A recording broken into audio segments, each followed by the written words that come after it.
learned person, and he sometimes speaks so, I guess you'd call it academically, that it kind of leaves us cold, not knowing exactly what his meaning is.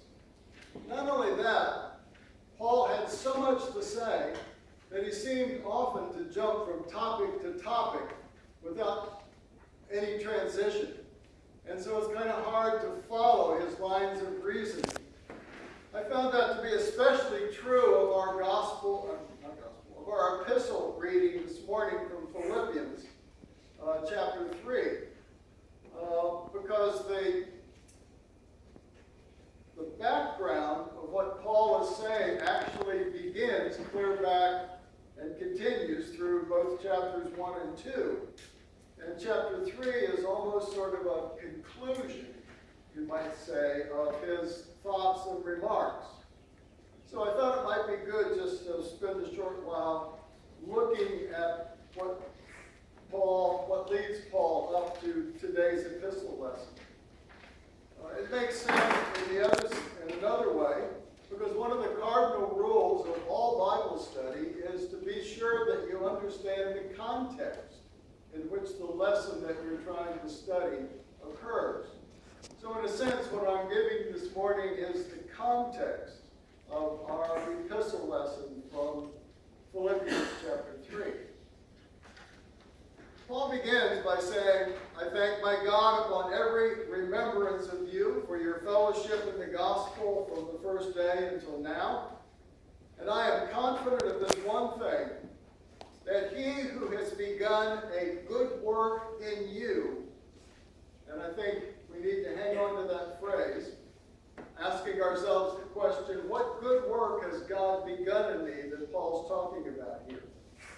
He who has begun a good work in you will complete it before the day that Christ Jesus returns. The good work I believe Paul is referring to is this, that all of us, share in what he later says, defending and being living examples of the gospel. So then again, it raises another question. Am I doing that? How often do I defend the gospel? How often am I really conscious of being a living example of what Jesus teaches and himself lived out in the Gospels? Then Paul continues, so this is my prayer for you. So now he's going to give us a hint of the kind of example that he has referred to us being.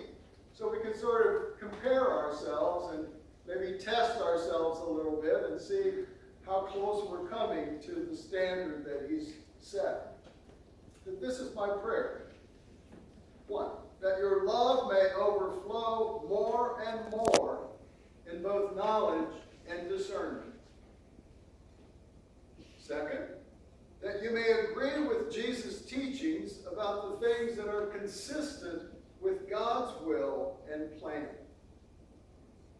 3rd, that you may be sincere and without offense till the day of Christ, being filled with the fruits of righteousness which Jesus Christ nurtures in us by his indwelling Spirit to the glory and praise of God.